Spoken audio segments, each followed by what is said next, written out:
Hey everyone, Noodle here. It's Friday the 13th. How very fitting for the scoreboard reward that I chose to review today. The Hanging Cauldron. This is one of the Season 18 rewards that I was the most excited about. I love Halloween and all things spooky and witchy. And I have grand plans for this thing in my spooky camp in the making. However, and yes, there's a however after playing with it for a bit, I have some good news and some not so good news. I'll let you decide how you feel about this thing after the demo. So let's dive in. Oh, and before we start playing with the Cauldron, the star of the show, let's just take a moment to set up this ginormous thing, the brewing vat. And just let it sit here and brew and show us what it does. We'll get back to it at the end of the show. You may be wondering about where I am and where I'm setting this up. This is all new and unfamiliar to you guys. There is another demo coming in the days to come on the Destroyed Walls building kit. So that's coming. That's literally what I'm working on right now. And there will be an entire build video. So stay tuned for that. Still need a couple of days for it. Alrighty, now for the Cauldron. Wow, this thing is humongous, and it seems to actually be quite tricky to hang it anywhere in free cam mode or otherwise. It's really long. I never thought I'd be the one to say it, but it may actually be too big. Let's take it down to the dungeon and test it in a lab environment. After all, above ground, we have to work with terrain and everything, pre-existing structure elements and whatnot. Let's test it on just floorboards and ceilings and actually measure the distance with walls. Okay, so I set up my test environment. I have a single wall fragment, a wall and a half, two walls, and even higher. Okay, so it does actually fit in a single wall fragment. That's very cool.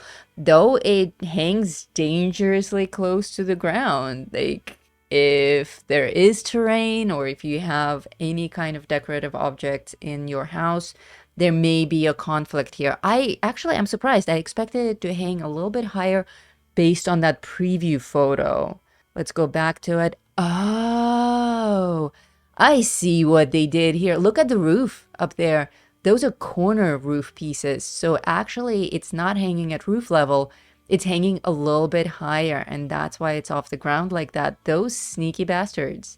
Okay, so on a single wall, it barely clears the ground. But yes, you can hang it. You can readjust it.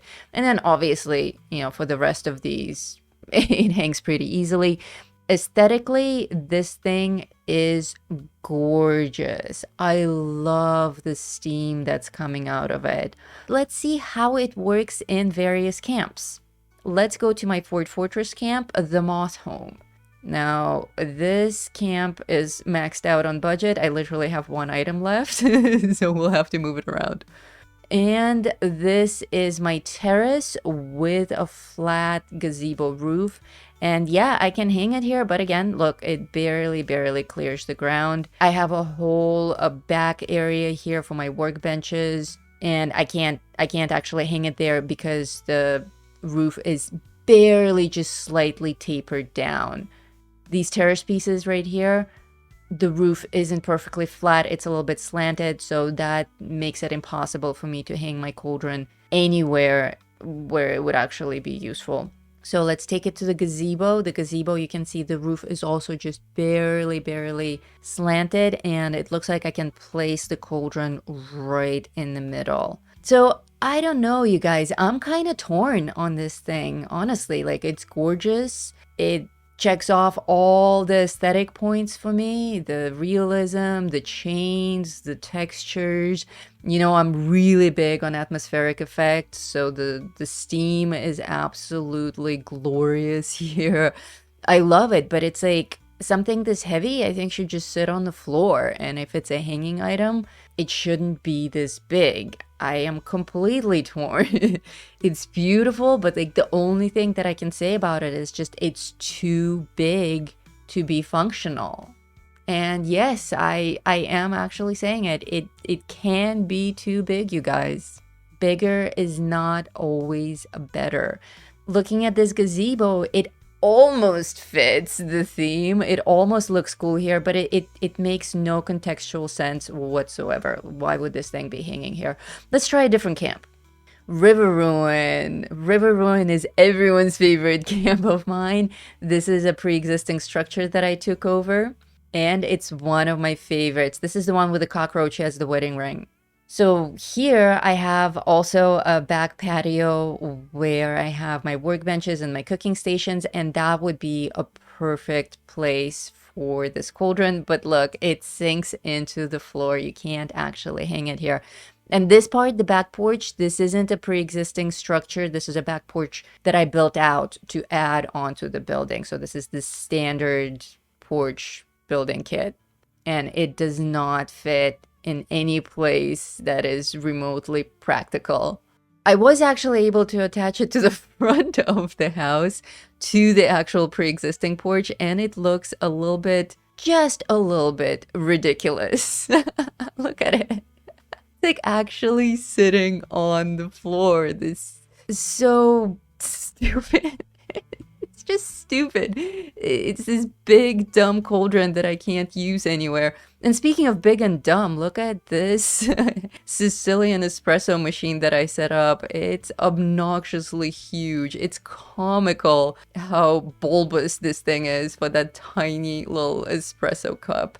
I used to have my tea and the Slocum's Joe coffee machine set up here, and I'm going to bring them back. After making fun of this cauldron on the front porch, I had this brilliant idea that maybe we can hang it from a tree. So I ran to the backyard again, and I busted out with this tree. I love this tree. If you guys have this tree, this is going to be a really big decorating item around Halloween time. And I hope you're already starting on your spooky camps, because, you know, October is going to go by so quickly. I'm also pretty sure that these trees will come around in October again, because it's just such a popular Halloween item. So keep an eye out on the Atomic Shop updates. And if these trees come around, get them. They're really cool. They come with this huge root structure, so they're very easy to place anywhere without hovering. Sometimes if you're on terrain, you can place them so that half of the roots are exposed, but they're still all digging into the ground. So it's very attractive and immersive. And of course, they have this dead guy hanging from them, which is also a big plus. So hanging on this tree, I think the cauldron works. It's a little bit hard to see. Let's put up some lights.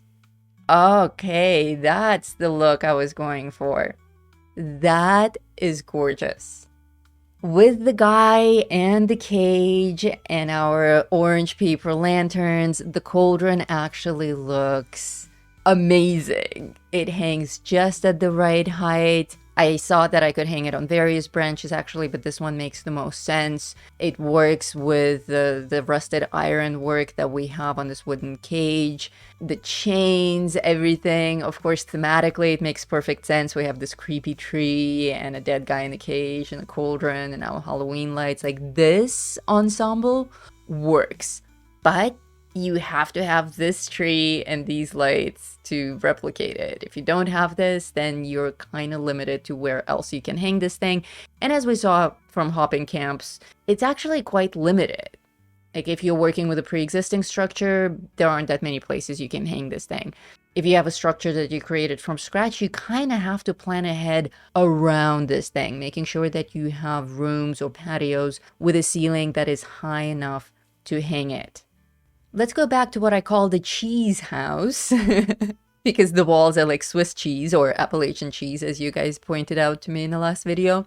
The Appalachian cheese house, and see what the brewing vat has produced, and also see how the cauldron works there. The brewing vat has spat out a single bottle of beer at me. Okay, so that's what it does. It sits there, it doesn't need electricity, it just sits there on its own, and it produces alcoholic beverages. Get your fill of fermentable beer to start your own collection of alcohol-fueled goodness. It just makes beer. And that's pretty cool. I'm a big fan of beer, and just having this thing sitting in my camp and producing beer, especially the fact that it doesn't need electricity, makes it an interesting item for me. Going back to the Cauldron, I do have this side room here on my cheese house. And this is a wall and a half height. So here it's with a slanted ceiling. So here it actually hangs quite nicely. And I may end up keeping it here. You guys will have to wait for that video and see if it earned a place in my cheese house. So there you have it, my witchy boys and girls. The hanging cauldron that you can't really hang anywhere that you want. It's gorgeous, but serves no function. It's not a cooking station, it's just a wall decoration, a hanging decoration. And it is just a tad too big to even be displayed properly. I would have actually preferred to have a cauldron that sits on the ground. For a hanging cauldron, I would have liked to see it in a more realistic, smaller size. Like many items brought to us by Bethesda, it's almost awesome.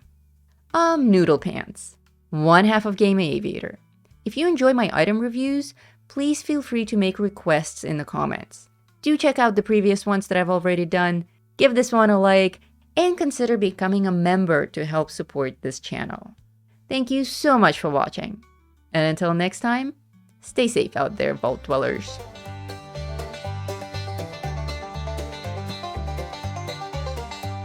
In the heart of West Virginia, where the shadows creep and sway, lies a land of rusted dreams, where the brave dare not stray. Appalachia, oh, it's a treacherous ride, with dangers untold and nowhere to hide.